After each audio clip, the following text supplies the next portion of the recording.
Salut à tous et bienvenue au Salon de l'Auto 2023. Et oui, enfin, après 3 ans, les portes du Ezel sont réouvertes et il est temps de célébrer l'automobile, tout ce qu'on aime.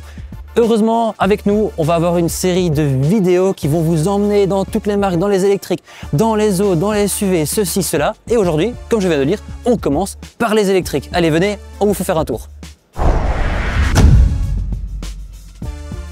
Commençons par la voiture qui a changé le paysage des voitures électriques à jamais. Elle est chez nous depuis 10 ans et après une hibernation hivernale, la Tesla Model S nous revient enfin, elle est enfin de nouveau disponible en Belgique.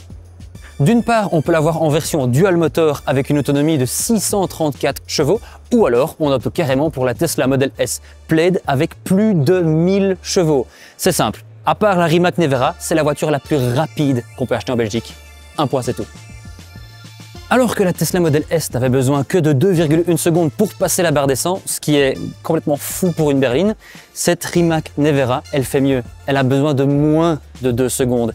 Tout ça, c'est grâce à un peu moins de 2000 chevaux et plein de moteurs électriques et une grosse batterie. Des points négatifs, ouais, le prix, c'est 2 millions d'euros. Bon ok, on passe tout de suite à quelque chose de plus abordable. Cette nouvelle MG4 par exemple, la compacte électrique de MG qui veut bousculer les choses. Elle coûte moins de 31 000 euros. Et à ce prix-là, c'est près de 6 000 euros moins cher qu'une Renault Mégane et 16 000 euros moins cher qu'une ID.3. Tout ça sans pour autant avoir moins d'autonomie ou moins d'équipement. Bon, ok, maintenant il faudra se faire au look. En parlant de look, on en parle de la Abarth 500e juste derrière. C'est la version bombinette électrique de la Fiat 500e. Elle a la même batterie de 42 kWh, mais Abarth l'associe à un moteur plus puissant de 154 chevaux.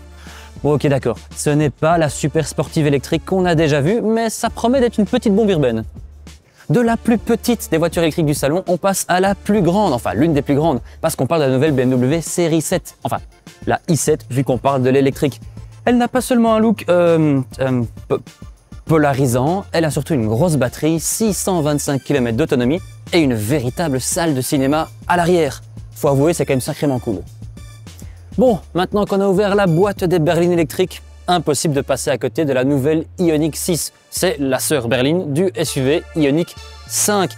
Et le look a été dicté purement par l'aérodynamisme. C'est donc ça qui donne cette face avant assez large et surtout cette face arrière toute rondouillarde et toute profilée. Avec la grosse batterie de 77 kWh, elle coûte plus ou moins 53 000 euros. Donc ce qui fait qu'elle est aussi compétitive qu'elle en a l'air.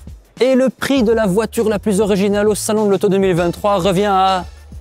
ce truc. Ce truc étrange, c'est le Maxus Mifa 9 EV1, gros monovolume électrique de plus de 5 mètres de long avec une batterie de 90 kWh. Le mieux encore, c'est qu'il y a de la place pour 7 personnes à l'intérieur, assez pour emmener les enfants, ou plutôt les clients, sur plus de 600 km en milieu urbain. Quelque chose nous dit que les taxis vont sacrément apprécier cette voiture-ci. Passons à un petit peu plus petit. Vous aimez la Polestar 2, mais vous trouvez qu'elle est un petit peu trop chère? Voilà l'alternative, la nouvelle Citroën IC4X. Une sorte de version crossover berline de la IC4 électrique. À 38 000 euros et avec la même batterie de 50 kWh, c'est une alternative assez intéressante. Mais son plus grand point positif, c'est à l'arrière, c'est ce coffre qui a beau être un coffre de berline, mais il est grand de 510 litres. Si on veut du coffre, il faut obligatoirement passer à un plus grand véhicule. Et ici, c'est Ford qui remporte la Palme d'Or.